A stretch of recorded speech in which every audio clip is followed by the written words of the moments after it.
What are the smallest words in English that are also the hardest? Prepositions together with articles. Today, we're going to look at dependent prepositions. These are prepositions that go together with verbs. So, verbs and prepositions. Are you ready? So, let me introduce myself. My name is Joyce Combo. Welcome at Presentation and Conversation. And today we're going to help you get more fluent in English with helping you learning new verbs and preposition combinations.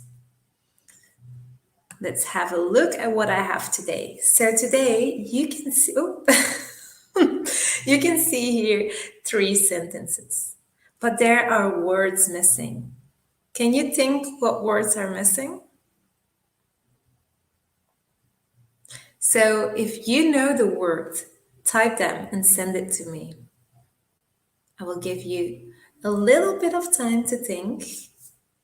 It depends the day.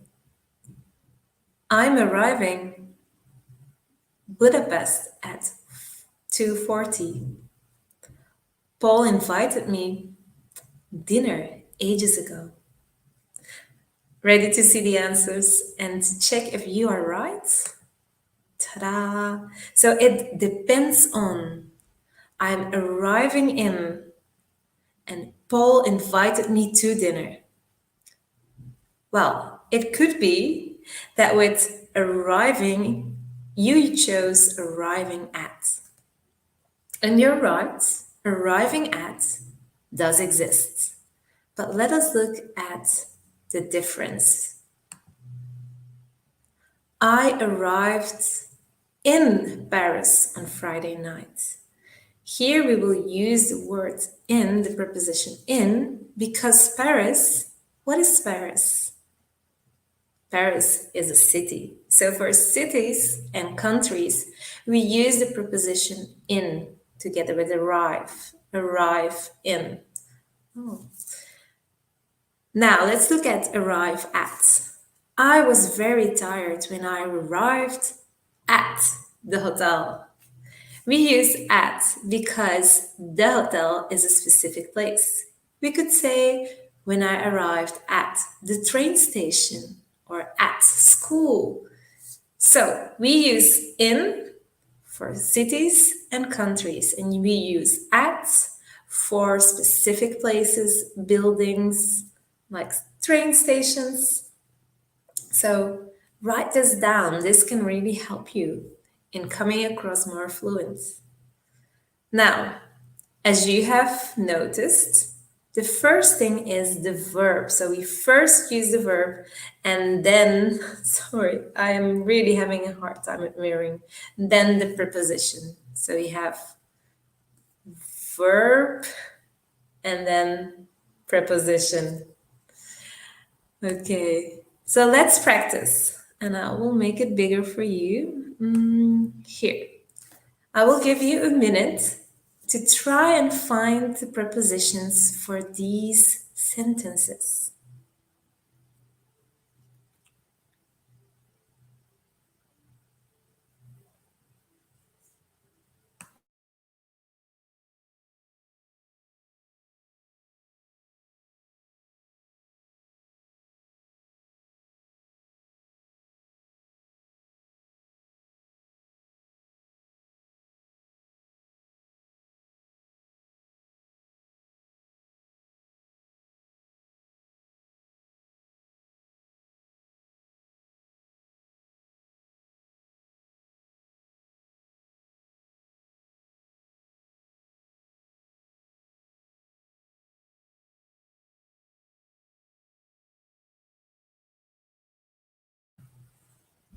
Okay, so how did it go?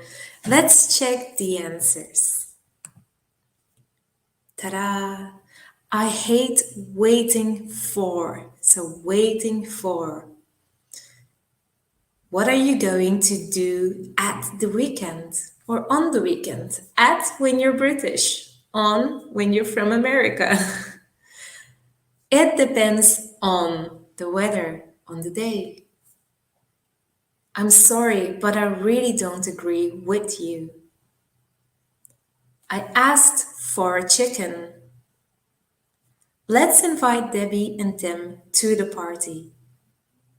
Who's going to pay for the meal? So, let me know in the comments if you were right. So, when it comes to these combinations of verbs with prepositions, I already mentioned that first you have the verb, then the preposition, and then usually after the preposition comes a noun. What are nouns? Well, weekend, the weather. It's an object, a person. These are nouns. Something else that I want to mention is when we speak, when we use these combinations, verbs and prepositions, we will usually say the verb and preposition quickly. We will link it. So if I can show you the exercise again. I hate waiting for people who are late. We will say waiting for like it's almost one word. We will link it, waiting for. So try it with me. I hate waiting for people who are late. I hate waiting for people who are late. I hate waiting for people who are late. Did you try it with me? So do not stress for. We stress, we say it loud and strong, the verb waiting, but for comes quickly after it. I hate waiting for people who are late. Okay, so this is what I wanted to mention about prepositions and verbs. One of the best things you can do, especially if you're starting out, is learning them. It's like the irregular verbs. You can make a list with possible combinations that often are used in the English language, like waiting for, depend on, agree with. There are rules, but in the first place, it is important to learn some common ones so that you can start using it. And I want to give you an exercise, and you can write the answer down here. So let me once more share with you the slides. So here you see 4 questions. I want you to choose one of these questions and write to me the answer using a verb with preposition. So for example, who do you think should pay for the meal on a first date? Did you hear pay for? That is our verb and preposition. And did you hear how I said it quickly together?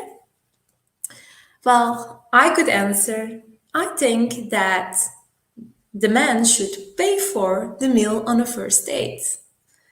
So, choose one of these questions and let me know your answer in the comments. And practice, you will have a real chance to practice verbs with prepositions, dependent prepositions. See you again the next time. I hope this was helpful for you and have a